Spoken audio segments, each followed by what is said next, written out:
Hare Krishna, bem-vindo. Vamos iniciar nossa leitura dominical, né, do Sri Chaitanya Charitamrita, né, que é o néctar dos néctares. Né? A palavra Chaitanya significa força viva. Então, a palavra Chaitanya é força viva, e Charitamrita significa o caráter eterno da força viva. Né? Charita quer dizer caráter, e Amrita quer dizer imortalidade. Então, o caráter do ser vivo na imortalidade. Isso significa Chaitanya Charitamrita. Né? O caráter do ser vivo na imortalidade. Então, é um título bem sugestivo, né? Esse livro, que é a biografia do Sr. Chaitanya Mahaprabhu. Então, nós estamos lendo agora o capítulo 7, o verso número 23 do Adilila. Adilila são os passatempos iniciais do Sr. Chaitanya, que começa desde o seu nascimento até quando ele toma sannyasi, e depois, quando ele começa a viajar, já é o Madhya Lila. Depois que ele toma sannyasi, ele começa as suas viagens, aí já entra no Madhya Lila. Né? Ele tomou sannyasi com 24 anos, aí ficou 6 anos viajando. Ou seja, até os 30 anos ele ficou viajando. Né? E depois ele se estabeleceu em Jagannatha Puri, que aí já seria o Antya Lila, os passatempos finais, né? Porque o Sr. Chaitanya só ficou presente aqui na Terra por 48 anos, apenas. Né? Então, dos 30 anos até os 48 anos, ou seja, durante 18 anos, ele se estabeleceu em Jagannatha Puri. Ele não viajou mais e ficou ali. E nesses últimos passatempos foi quando ele exibiu sintomas de Mahabhava, de prema completo, né? Êxtase transcendental. De tal maneira que algumas pessoas que não entendiam diziam que ele era louco, né? Porque corria, desmaiava, rolava no chão, né? Lágrimas fluíam dos seus olhos como torrente de chuva. Ou seja, ele exibiu um tipo de êxtase que somente Srimati Radharani consegue alcançar, né?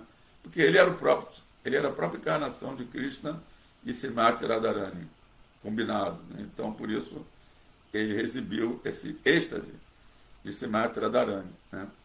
Então, nós vamos ler agora o verso 123. Esse capítulo 7 é o Sr. Chaitanya em 5 aspectos, que é o Panchatattva, né? 5 verdades. Né? Então, o capítulo 123, agora ele está ainda falando sobre a filosofia da verdadeira interpretação do Vedanta Sutra para os sannyasis mayavadis. Né? Ele está assim, explicando o Vedanta Sutra do ponto de vista Vaishnava para os sannyasis que são seguidores, que eram seguidores de Sankaracharya. Né? Então, os seguidores de Sankaracharya, que é uma encarnação do próprio Sr. Shiva, eles interpretam o Vedanta Sutra, que foi compilado por Vyasadeva, que é uma encarnação de Krishna, né? Encarnação empoderada de Krishna, né? Que é o compilador de todos os Vedas, e no final, depois que Vyasadeva compilou todos os Vedas, ele escreveu a conclusão dos Vedas, Vedanta. A palavra Vedanta quer dizer a conclusão dos Vedas. Seria assim, qual é a conclusão final dos Vedas? Vedanta. Né? Então ele escreveu o Vedanta Sutra, em pequenos aforismos. Mas esse Vedanta Sutra, em pequenos aforismos, para um homem comum, que não seja uma pessoa muito filosófica, é muito difícil de entender. Né? São pequenos aforismos que carregam um significado muito assim, extenso. Cada aforismo desse pode ser assim, expandido e, assim, num livro. Né? Porque essa palavra sutra é isso, né? Como fosse assim, um comprimido. E naquele comprimido ali tem vários princípios ativos, né? Tem várias...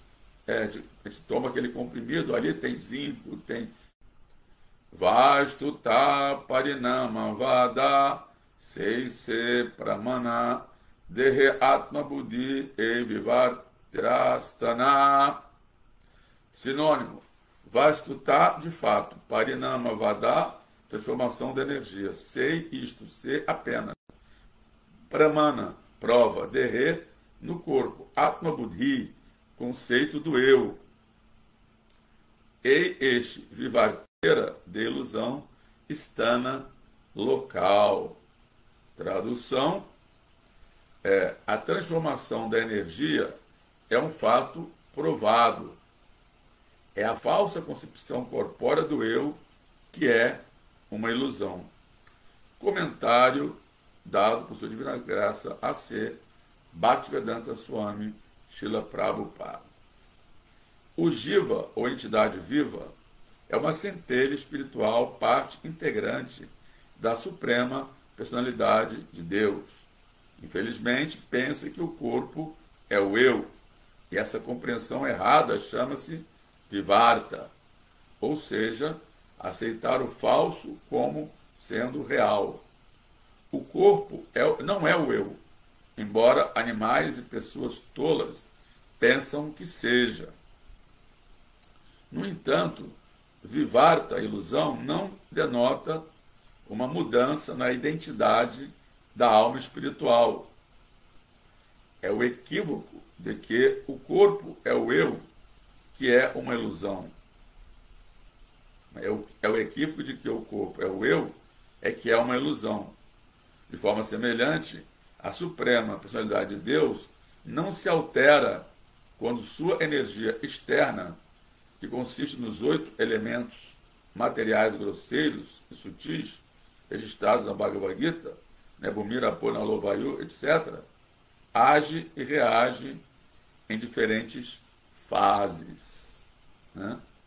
Então, vou explicar esse verso por verso. Estou explicando esse verso aqui, em que Chaitanya Mahaprabhu diz: a transformação da energia é um fato provado. É a falsa concepção corpórea do eu que é uma ilusão. Né? Então é como tem aquela lei de Lavoisier, que nesse universo nada se cria, nada se destrói, tudo se transforma. Né? Então, a energia de Krishna, a energia externa, que é essa energia material, que está na Bhagavad Gita, que se descreve, né? São 8 elementos materiais separados. Né? Bhumira, Apo, Nalo, Vayu, Kan, Mano, Buddhirevacha, Ahankara, Ityame, Bina Prakriti, Astada. Krishna fala, né? Terra, água, fogo, ar, éter, mente, inteligência e ego são, o falso ego, né? São as minhas 8 energias materiais separadas. Krishna diz na Bhagavad Gita. Né? Então, tem os Panchamahabhutas, que são os 5 elementos materiais grosseiros, densos, que é terra, água, fogo, ar e éter, chamado Panchamahabhuta. Quer dizer, Pancha quer dizer 5, e Mahabhuta, os 5 grandes elementos materiais que constituem, né? Oi, Marcos, Atmarama. De repente, interromperam aqui a gravação, não foi nem a internet, eu achei que tivesse sido a internet, mas foi interrompido, sei lá por quê, né? Eu acho que é aquele controle que existe aí, os logaritmos, né? Não sei, né? Aí eu voltei aqui, né? Insistentemente, estou voltando. Se interromperem de novo, voltarei outra vez. Assim, não vão conseguir me cortar, né? Então é isso, né? Que eu tenho que voltar várias vezes, né? Esse logaritmo aí, não sei qual é a intenção dele, mas de repente, puf, para a transmissão de uma hora para outra, né? Bom, mas voltando aqui ao assunto, né? Tem esses 5 elementos materiais grosseiros, né? E tem os 3 elementos sutis, que é o Shukshma Sarira, né? Que são mente, inteligência e ego. Shukshma quer dizer sutis. A gente não consegue ver a mente, a inteligência nem o ego, não consegue tocar, não consegue cheirar, não consegue ouvir, né? Ou seja, nossos sentidos não conseguem captar esses elementos sutis, né, que é a mente, a inteligência e o ego. A gente entende que eles existem pelos seus sintomas, né? O sintoma da mente, que é aceitar e rejeitar, a inteligência, que é discernir, é fazer as escolhas, né? E o ego, que é a nossa identidade, né? Só que se chama falso ego porque nós nos identificamos com esse corpo, com esse escafandro, né? Com essa roupagem, né? Que é esse corpo, e achamos que somos isso, né? Achamos que somos isso. Então isso é ilusão, isso é maia. Quando eu penso que eu sou fulano de tal, sou brasileiro, nascido em tal lugar, filho de fulano e cicrano, né? Identidade pessoa física, tal, sou homem, sou mulher, né? Sou isso, sou aquilo, né? Então tudo isso é diz eu sou, mas na verdade você não é isso. Você não é o corpo, você não é nada disso. Você é a alma espiritual eterna. Que nessa vida, nesse nascimento, nessa manifestação, você nasceu nesse local e a sua alma, então, entrou no corpo, né, que você está agora, né, dentro do ventre da sua mãe, né, em determinado local, né, em determinada cidade, tudo de acordo com o karma e com o mérito de vidas passadas, né. Agora, os Mayavadis, eles dizem que não, que tudo é ilusão. E até mesmo a identidade real, eles não consideram que somos almas eternas, partes integrantes de Deus, né? A nossa identidade verdadeira é essa. Nós somos Jivera Swarupa Roy, Nitya Krishnadas. Nós somos a Jiva, Nitya Krishnadas, eterno servo de Krishna. Esse é o Swarupa, essa é a posição constitucional nossa. Aí, Jivera Tatasta Shakti, Beda Prakash. Porque nós estamos situados em Tatasta Shakti, na energia marginal de Krishna, nós somos, ao mesmo tempo, Beda Prakash, iguais e diferentes de Krishna. Né? A alma espiritual ela é igual, porque ela também é Satchitananda, ela também é eterna, nós somos eternos. Se não fôssemos eternos, não tínhamos problemas de morrer, né? Mas ninguém quer morrer, né? Nem uma barata, né? Quer morrer, tem aquela vida ali horrível, né? Assim no esgoto, mas ela sai correndo, ela não quer morrer. Você chega perto, ela foge, né? Então, todas as entidades vivas querem viver, porque somos eternos, não somos feitos para morrer, né? Se fôssemos feitos para morrer, não nos importaríamos, né, de deixar o corpo. Mas uma das coisas, os medos principais das pessoas é o medo da morte, né? Então, as pessoas estão sempre no modo de luta e fuga, né? Fuga e luta, né? Então, a alma espiritual eterna, ela não é ilusão. Só que eles falam que essa nossa identidade é ilusória, né? Não existe, é uma ilusão, né? Que na verdade nós somos pedacinhos de Deus, né? E que agora estamos iludidos no mundo material. Como é que Deus poderia ficar iludido? Sendo que Ele, que é a origem de Maya, Ele que controla Maya, né? Ele diz na Bhagavad Gita, Maya Jakshana Prakriti Suyate Sacharacharam. Essa energia ilusória, material, ela é minha energia, está sob meu controle, né? Ele fala, Maya Jakshana Prakriti Suyate Sacharacharam, né? Está sob meu controle. Ele fala também, Daivi Riesha Gunamai Mama Maya Duratyaya.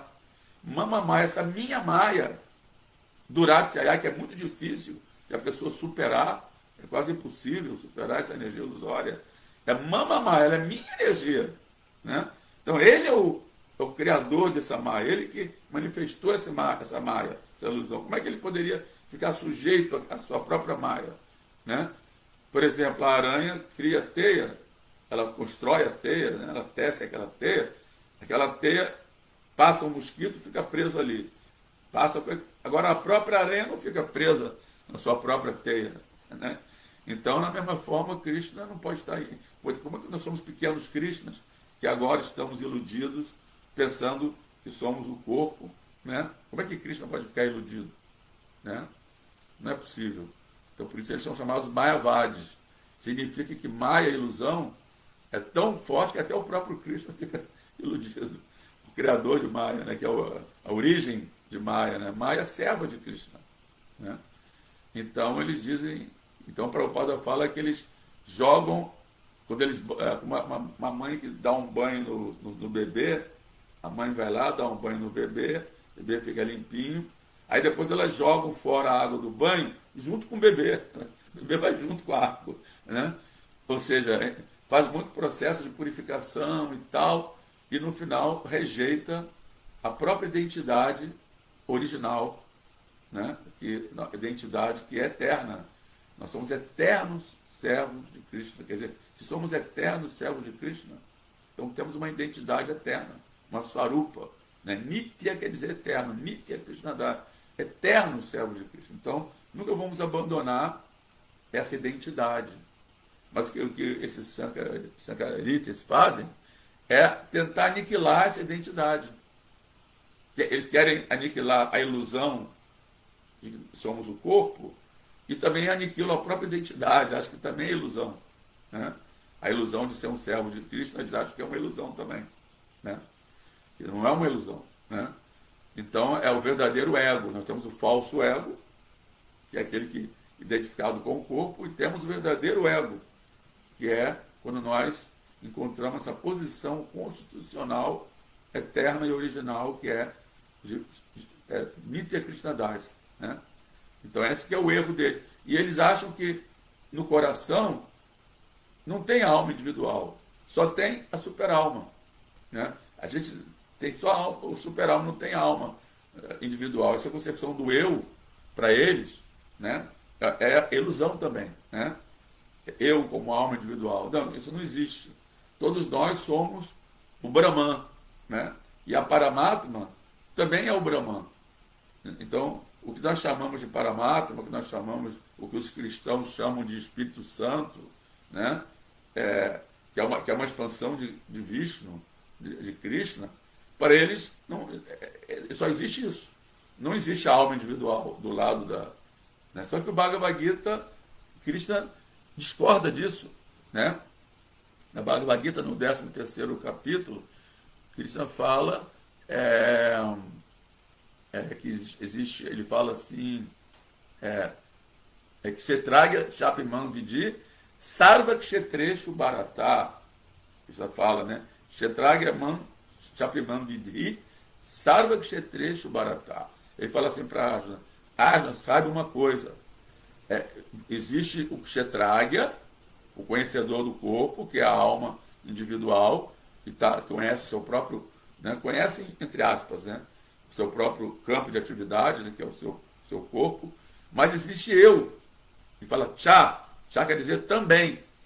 Cha quer dizer também. Além desse conhecedor do corpo, que é a alma, Sarva Kshetreshu, existe eu, que sou conhecedor de todos os corpos. Eu estou no coração de cada entidade viva. Né? E eu conheço todos os corpos. Então, Sarva Kshetreshu Bharata, ó Bharata, saiba que além dessa alma individual que conhece o seu campo de atividade, seu kshetra, existe eu, Sarva Kshetreshu, que conheço todos os corpos. Eu sei o que está acontecendo com cada entidade viva. Estou acompanhando as andanças de cada ser vivo, até de uma formiga. Imagina. Ele se expande como Paramatma. Até numa formiga, até num inseto insignificante. Ali está essa super-alma. Né? E Cha. Cha quer dizer, e também está ali uma alma individual. Então, isso que eles não aceitam. Existe ali uma alma, junto com a super-alma, do lado, tem a própria identidade, né, separada, que é a alma individual. Né? Então, quer dizer, aqui Chaitanya Mahaprabhu, nesse verso aqui, ele está dizendo, né, tudo bem, esse corpo é Maya, identificação com o corpo é Maya, porém, a energia, que é o próprio corpo, está sempre se transformando. Né? Uma hora eu estou no corpo de homem, na próxima encarnação no corpo de mulher, eu posso cair para o corpo de um animal, posso elevar para o corpo de semideus. A alma nunca está ali sempre, não altera. O que vai se alterando são assim os elementos externos, né? Uma hora eu estou no corpo de criança, aí se transforma, fico no corpo de adulto, aí se transforma, fico no corpo de velhinho. Na própria vida, né? Krishna explica na Gita, né? Derrines mijata derre kalmaran jabanam jará, tata derrantara praptis virastatra, na Muryanti ele fala, assim como a alma condicionada, ela passa da infância para a juventude e depois para a fase adulta e para a velhice. Da mesma forma, quando ela passa para outro corpo, ela não se confunde com essas mudanças, né? Mas os Mayavadis pensam que não, que a pessoa, ela é, não só não é o corpo, mas também ela não é essa alma, esse ego verdadeiro. Ego também falso, ela não tem nenhuma individualidade. Ela tem que se fundir no Brahman, né? Essa aqui é a concepção deles, né? Bom, vamos ver aqui o comentário de Srila Prabhupada, que Jai. Vamos lá. Se cair, né, você fiquem tranquilos que eu vou voltar, né? Se eles me tirarem, eu vou voltar de novo. Vamos lá então. O Jiva, ou entidade viva, é uma centelha espiritual, parte integrante da Suprema Personalidade de Deus. Infelizmente, pensa que é o corpo, e que o corpo é o eu. E essa compreensão errada chama-se vivarta, ou seja, aceitar o falso como sendo real. Pensa que o corpo é o eu, então ela aceita o falso como sendo real. O corpo não é o eu, embora animais e pessoas tolas pensem que seja. No entanto, vivarta, ilusão, não denota uma mudança na identidade da alma espiritual. A alma espiritual não muda. É o equívoco de que o corpo é o eu, é que é uma ilusão. E não de que a alma é o eu. A alma é o eu, né? Só o corpo que não é o eu, né? Então é o equívoco de que o corpo é o eu, é que é uma ilusão, né? De forma semelhante, a Suprema Personalidade de Deus não se altera quando sua energia externa, que consiste nos 8 elementos materiais grosseiros e sutis, registrados na Bhagavad Gita, Bhumira Ponalovayu, quando age e reage em diferentes fases. Quer dizer, existem as mudanças, mas nem Krishna e nem a alma individual se alteram, né? Aí tem o verso 124, que não tem significado, que diz assim: Abhitincha Shakti Jukta Shri Bhagavan Ichaya Jagat Rupe Paya Parinam. A Suprema Personalidade de Deus é opulenta sob todos os aspectos. Portanto, mediante suas energias inconcebíveis, transforma a manifestação cósmica material. O próprio Krishna executa, através de seus agentes, ele executa essas transformações. Ele sanciona que hajam essas transformações, né? Aí o verso 125, Tathapya Tincha Shakti Raya Vikari Prakrita Chintamanitai Dristanta Jedhari. Usando o exemplo da pedra filosofal, Chintamani, vocês já ouviram falar da pedra filosofal? É uma pedra que tudo que ela toca vira ouro, né? Então, mediante esse exemplo, mediante a sua energia, ele transforma ferro em ouro. Quer dizer, essa pedra transforma ferro em ouro. E mesmo assim permanece a mesma. Podemos compreender que, embora a Suprema Personalidade de Deus transforme suas inúmeras energias, ele permanece imutável.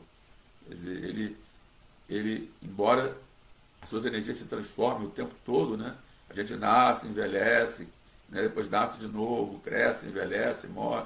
A energia material está sempre em constante transformação. Tudo nesse mundo, né? Tudo. Tem um começo, um meio e um fim. Porém, Krishna não. Ele fica inalterável. Inclusive, quando ele falou o Bhagavad Gita, já tinha 120 anos. Mas ele parecia um jovem de 18 anos.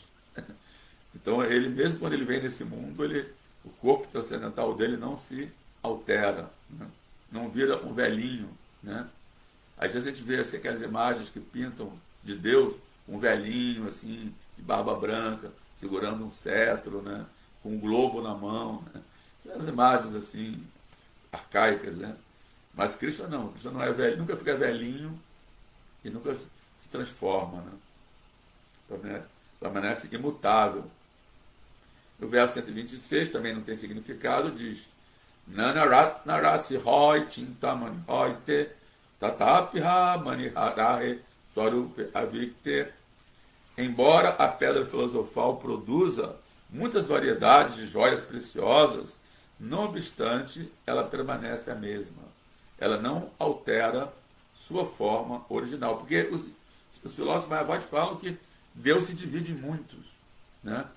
Ele fala assim, nós somos pequenos pedacinhos, mas assim, na verdade somos Deus, né? Nós estamos em Maia agora, mas somos Deus. Vamos fundir de novo nessa luz divina e voltar a ser Deus outra vez, né? Eles falam isso, né? E finalmente o verso 127, Prakrita Vasutejadya Chincha Shakti Hoi Ishvarera Chincha Shakti Iteki Vishmoy. Tradução: se existe semelhante potência inconcebível em objetos materiais, por que não deveríamos crer na potência inconcebível da suprema personalidade de Deus? Parasya Shakti Vividaiva Sriyate. Que Krishna tem inumeráveis energias, inconcebíveis energias.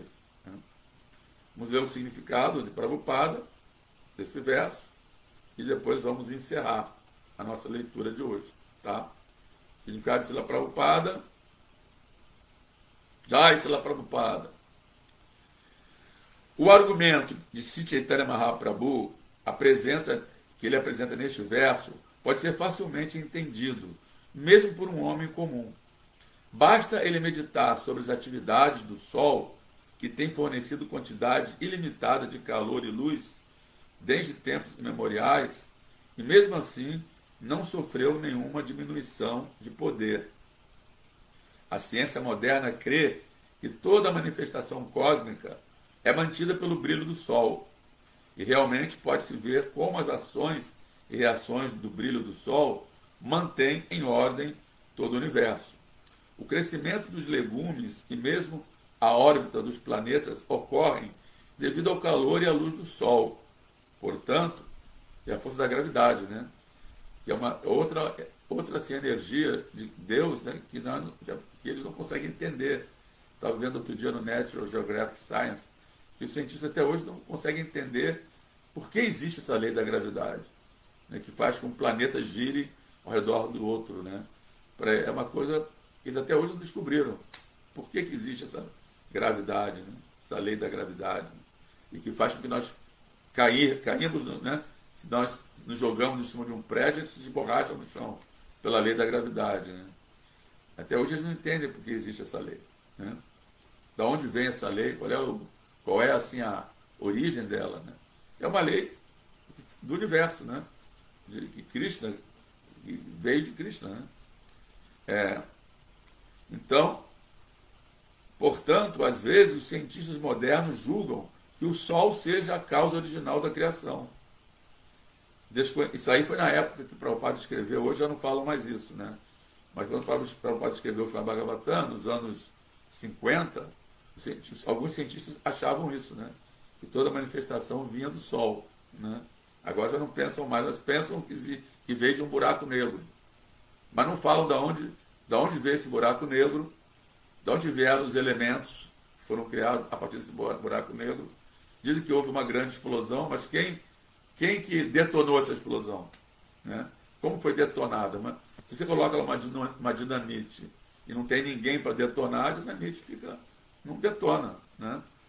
E qualquer bomba, né, bomba atômica, tem que ser detonada, né? Senão nada explode assim do nada, né? E outra coisa, que está do outro lado desse buraco negro? Tem um buraco negro, mas o que existe do outro lado, né? Nós sabemos que esse buraco negro são os poros de Mahavishnu, da onde inumerados universos emanam, né? Mas eles, como não sabem disso, eles só dizem que é um buraco negro, e do outro lado não sabem que existe, é um mistério, né? E daí, para haver uma explosão, tem que haver uma intenção. E outra coisa, uma explosão não cria algo harmonioso, né?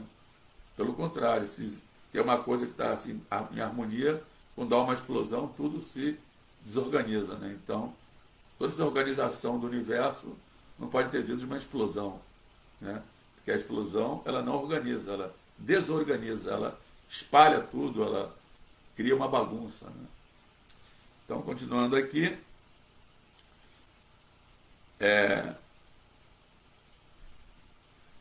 então, pois também, então os cientistas modernos, moderno que diz, do ano 50, né, julgam que o Sol seja a causa original da criação, desconhecendo que o Sol é apenas um meio, pois também é criado pela energia suprema, da suprema personalidade de Deus. A parte do Sol e da pedra filosofal, há muitas outras coisas materiais que transformam suas energias de diferentes maneiras, e mesmo assim permanecem como são.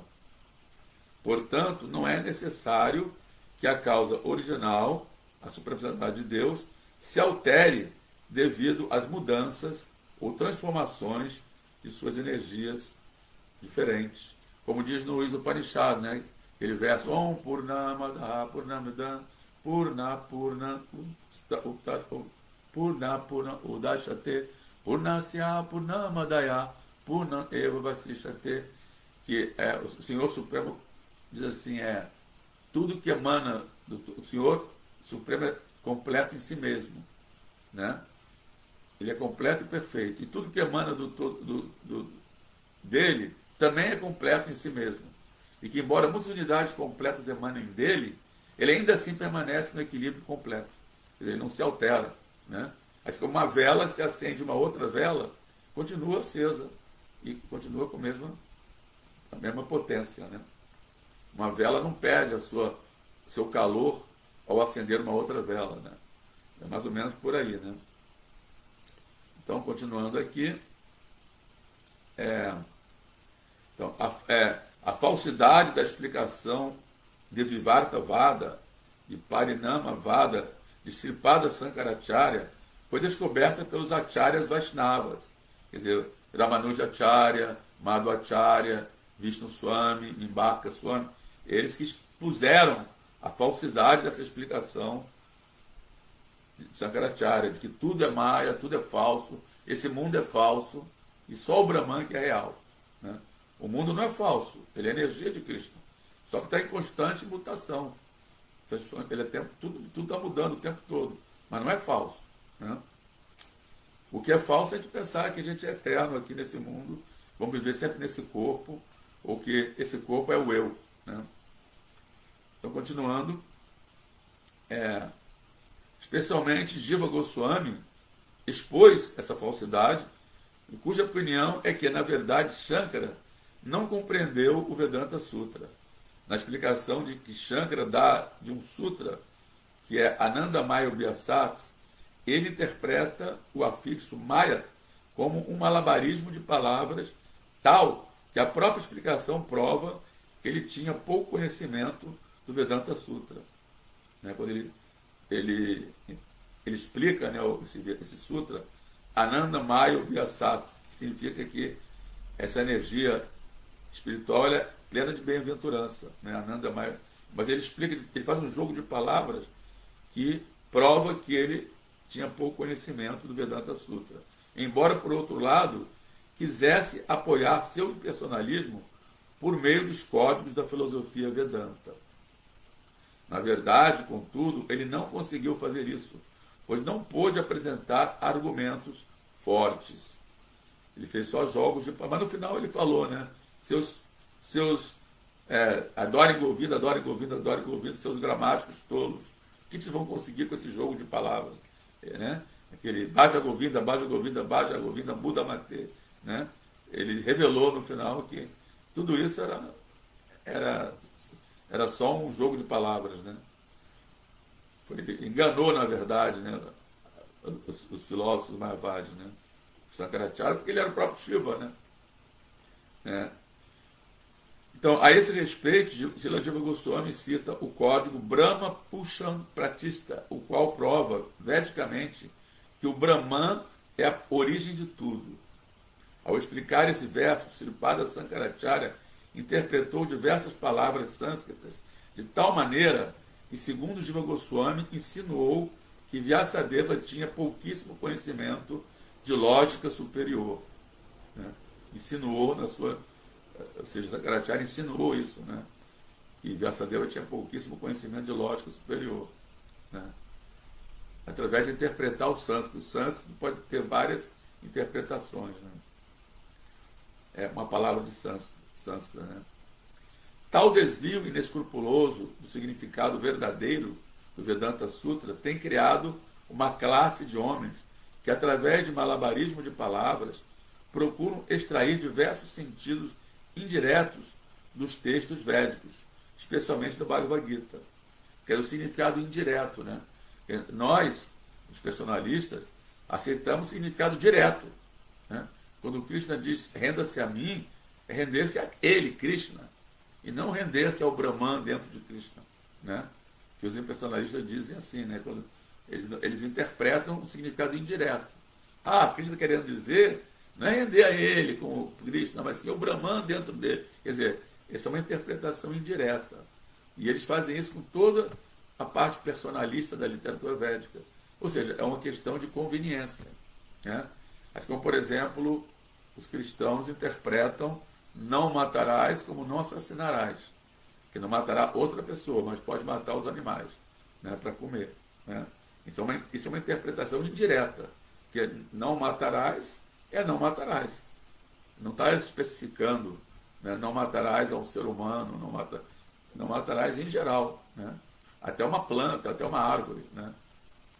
Então, essa interpretação de que não matarás é só ao ser humano, isso é o significado de uma interpretação indireta. Né? Então, os impersonalistas fazem isso o tempo todo. Eles pegam uma coisa... Krishna fala, renda-se a mim. Não é render a Krishna, é render o Brahman. Quer dizer, eles tentam adaptar às suas conveniências. Né? Então, vamos lá. Continuando aqui. Então, eles extraem diversos sentidos indiretos nos textos védicos, especialmente da Bhagavad Gita. Um deles chegou a dizer que a palavra Kurukshetra refere-se ao corpo. Né? Quer dizer, existe lá o campo de batalha de Kurukshetra. Quem vai à Índia pode ir lá conhecer esse local. E o local que Krishna falou, o Bhagavad Gita. Então, isso é histórico. Mas ele fala que tudo é símbolo. Que Kurukshetra é o corpo. Né? Falam isso, né? Semelhantes interpretações ensinam que nem o Senhor Krishna e nem Vyasadeva tinham um senso adequado de uso de palavras ou de ajustes etimológicos. Eles nos levam a presumir que, uma vez que o Senhor Krishna não podia descobrir pessoalmente o significado daquilo que ele próprio falava, e Vyasadeva não sabia o sentido do que escrevia, o Senhor Krishna deixou que seu livro fosse explicado mais tarde pelos Mayavadis. No entanto, semelhantes interpretações provam apenas que seus proponentes têm pouquíssimo senso filosófico. Quer dizer, eles dizem que Krishna não explicou direito para que os Mayavadis depois explicassem. Isso que ele fala, né? Em vez de perder tempo falsamente extraindo tais significados indiretos do Vedanta Sutra e de outros textos védicos, devem-se aceitar as palavras desses livros como elas são, ao pé da letra, sem dar uma interpretação indireta. Né? Portanto, ao apresentar o Bhagavad Gita como ele é, né, Prabhupada fez questão de botar Bhagavad Gita como ele é. Né? Não alteramos o sentido das palavras originais. E fez questão também de dar a tradução de cada palavra. Né? De modo semelhante, quem estudar o Vedanta Sutra como ele é, sendo alterações caprichosas e extravagantes, poderá compreender o Vedanta Sutra com muita facilidade. Até o Chandramukha Swami, ele tem o Vedanta sem firula, né? Exatamente é isso, né? Que os Mayavadis fazem. Eles pegam o Vedanta Sutra e fazem um monte de firula, né? Firula é um termo, né, que eu me lembro que quando o jogador de futebol, né, está em frente a frente para o gol, em vez de chutar, começa a querer driblar e fazer uma firula, né, e acaba perdendo o gol. Né? Então, essa ideia, eu vi essa palavra a primeira vez, firula, daí, né? Num jogo de futebol, né? O jogador está lá cara a cara com o goleiro, em vez de chutar logo, não, fica fazendo firula, né? Então aí o Maharaj fez esse canal Vedanta sem firula, né? Vai direto ao ponto, né? Direto a Krishna, sem ficar fazendo malabarismo de palavras, né? E também agora ele teve um livro, né? Vedantas como ele é, né? Vedanta como ele é. Ele escreveu esse livro agora, Sendo Goswami, explicando o verdadeiro conteúdo do Vedanta, né? Sem jogo de palavras, sem interpretações indiretas, né? Portanto, Srila Vyasadeva explica o Vedanta Sutra a partir do primeiro sutra, Janmadi Asya Jataha, em seu Srimad Bhagavatam, é o primeiro verso do Srimad Bhagavatam, né? Janmadi Asya Jataha Nivayat Taratas Chateshu Abhigya Swaha. Eu medito nele, o Senhor Sri Krishna, a realidade transcendente, que é a causa primordial de todas as causas, de quem surgem todos os universos manifestos, em quem eles são mantidos e por quem são destruídos. Medito nesse Senhor eternamente refulgente, que é direta e indiretamente consciente de todas as manifestações, e mesmo assim é plenamente independente, Swarat, né? Ele direto e indiretamente, ele é consciente de todas as manifestações, ele tanto direta como indiretamente consciente, né? Mas ainda assim ele é independente, né? Swarat, né? A Suprema Personalidade de Deus sabe muito bem como fazer tudo perfeitamente. Ele é Abhigyat, sempre plenamente consciente, né? Tanto do passado, presente, futuro, né? Portanto, o Senhor diz na Bhagavad Gita 7.26 que sabe de tudo, no passado, no presente e no futuro, mas ninguém, exceto o devoto, o conhece como ele é. Só o devoto é que pode ter a realização quando Krishna se deixa conhecer. Portanto, os devotos do Senhor entendem, pelo menos parcialmente, a verdade absoluta, a personalidade de Deus, mas os filósofos mayavadis, que especulam desnecessariamente para entender a Vedanta, a verdade absoluta, simplesmente perdem o seu tempo. Simplesmente perdem o seu tempo. Hare Krishna. Então terminamos aqui a leitura do verso 127 do Adilila. Aqueles que estão aqui ainda ouvindo, eu agradeço. Vou colocar depois lá também no grupo do WhatsApp, né? E também no Instagram. Agradeço a todos pela colaboração, pela audiência. São 10 em ponto. Ótimo fim de semana para vocês. Cantem os santos nomes. Hare Krishna, Krishna Krishna, Hare Hare. Hare Rama, Rama Rama, Hare Hare. Jai Srila Prabhupada aqui, Chaitanya aqui, Gaur Premanandi. Quem morar aqui no Rio, temos hoje festival de domingo, né?